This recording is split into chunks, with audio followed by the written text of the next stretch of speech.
सच्चे मन से भगवान शिव की पूजा करता है और व्रत की कथा पढ़ता है अथवा सुनता है और दूसरों को सुनाता है, भोलेनाथ की कृपा से उनकी सभी इच्छाएं पूर्ण होती हैं। तो आज की इस वीडियो में आप सुनेंगे भगवान शिव की कथा, साथ ही चालीसा और सबसे अंत में आरती भी। उससे पहले मैं आपको बता दूं कि हमारे इस चैनल पर हर दिन नियम से श्रीमद् भागवत महापुराण की कथाएं और भादो मास महात्म्य की कथाएं भी सुनाई जा रही हैं। अगर आपने इन कथाओं को नहीं सुना है तो आपसे अनुरोध है कि आप इन कथाओं को भी अपना प्यार जरूर दीजिएगा। पौराणिक कथा के अनुसार प्राचीन समय की बात है। एक गांव में एक साहूकार रहा करता था। साहूकार धनी था, उसके पास अथाह धन दौलत थी, लेकिन उसकी कोई संतान नहीं थी।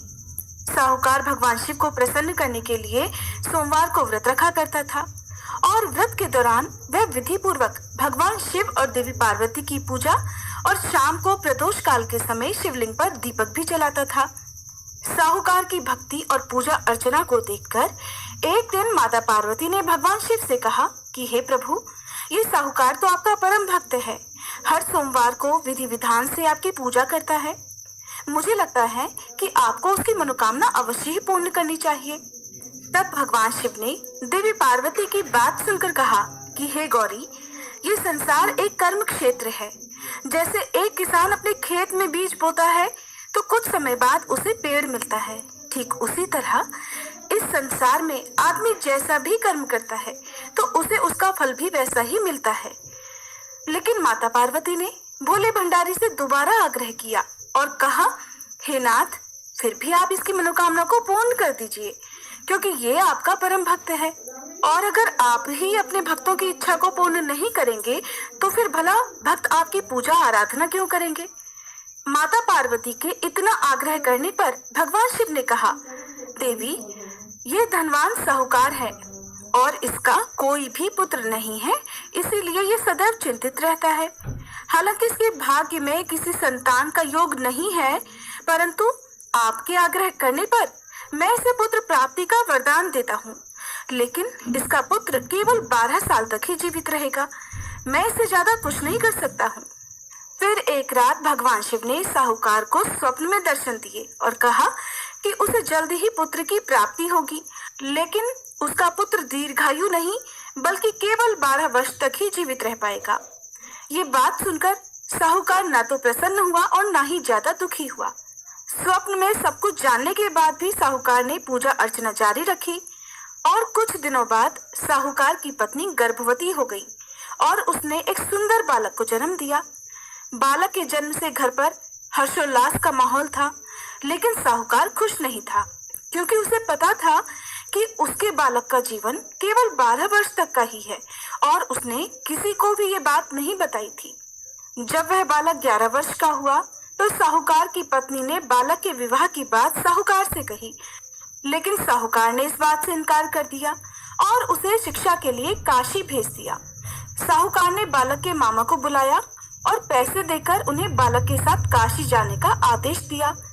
साहूकार ने मामा भांजे से कहा कि वह काशी जाते समय रास्ते में यज्ञ कराते हुए और ब्राह्मणों को भोजन कराते हुए जाएं। दोनों मामा भांजे ने ऐसा ही किया। काशी जाते समय जिस रास्ते से मामा भांजे गुजर रहे थे, उसका राजा अपनी पुत्री का विवाह एक ऐसे राजकुमार से करवा रहा था जो काना था। उधर दूल्हे का पिता इस बात से चिंतित था कि अगर दुल्हन पक्ष को पता चल गया तो राजकुमारी विवाह के लिए मना कर देगी।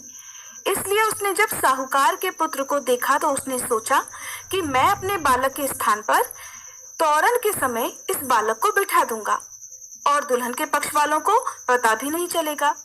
दूल्हे के पिता ने साहूकार के पुत्र को इस बात के लिए तैयार किया और वह बालक तैयार हो गया।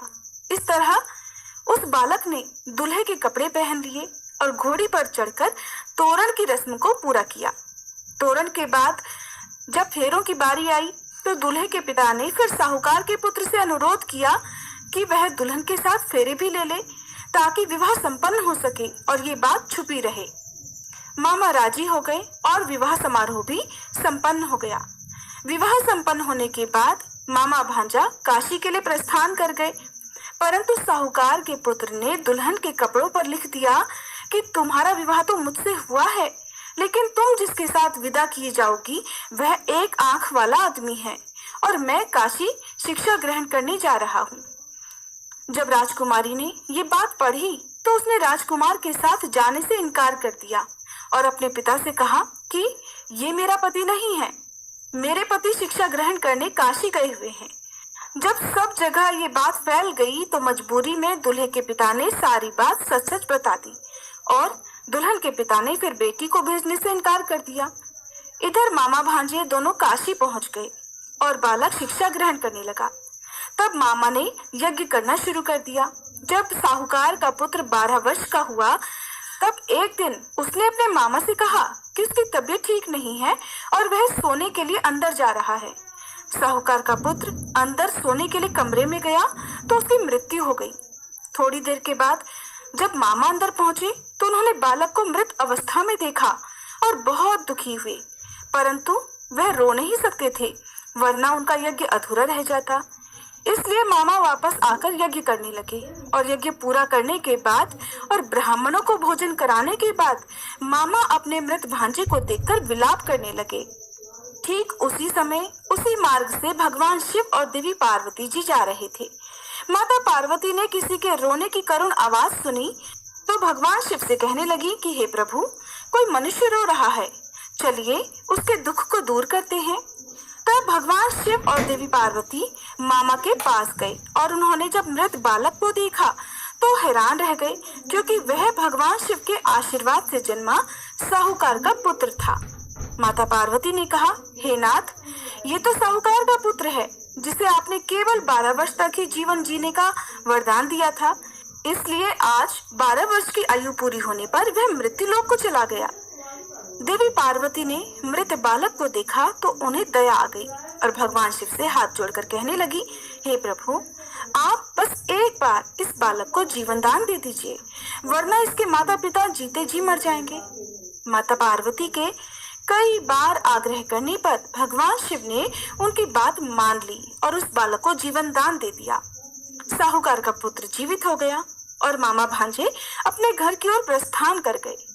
रास्ते में साहूकार का पुत्र उसी शहर से गुजरा जहां उसका विवाह हुआ था।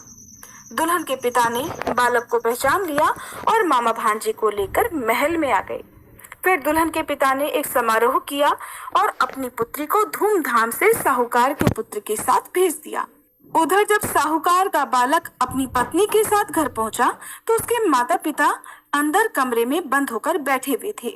वो सोच रहे थे कि अगर उनका पुत्र सही सलामत वापस नहीं लौटा तो वो भूख प्यास से अपनी जान दे देंगे। तभी बालक के मामा ने कमरे के बाहर आकर उन्हें बताया कि उनका पुत्र जीवित और विवाह करके वापस आ गया है। साहूकार ने बालक को जीवित देखा तो खुशी से उसका स्वागत किया और साहूकार का परिवार इस प्रकार खुशी खुशी जीवन बिताने लगा। ये सब भगवान शिव की कृपा और सोमवार व्रत का ही प्रभाव था कि साहूकार का पुत्र अल्पायु होने के बाद भी दीर्घायु को प्राप्त हुआ।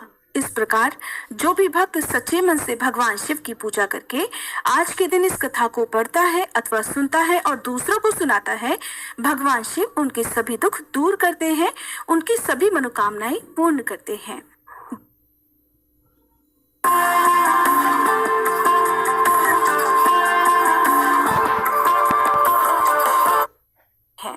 दोहा।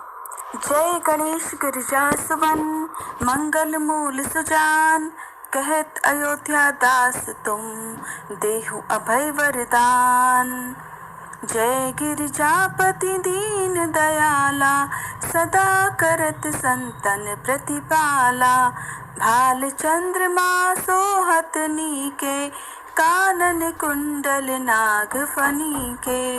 अंग गौर शिर गंग बहाए, मुंड माल तन क्षार लगाए।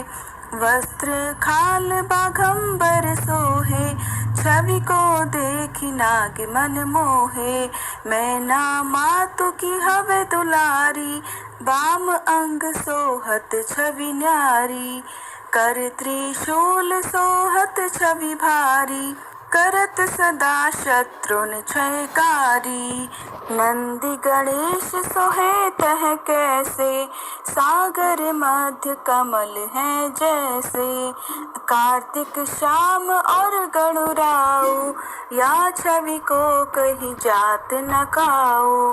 देवन जब ही जाय पुकारा, तब ही दुख प्रभु आप निवारा। किया उपद्रव तारक भारी, देवन सब मिली तुम ही जुहारी।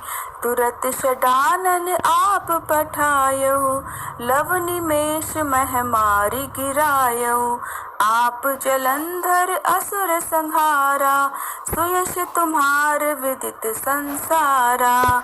त्रिपुरासुर सन युद्ध मचाई, सब ही कृपा कर लीन बचाई।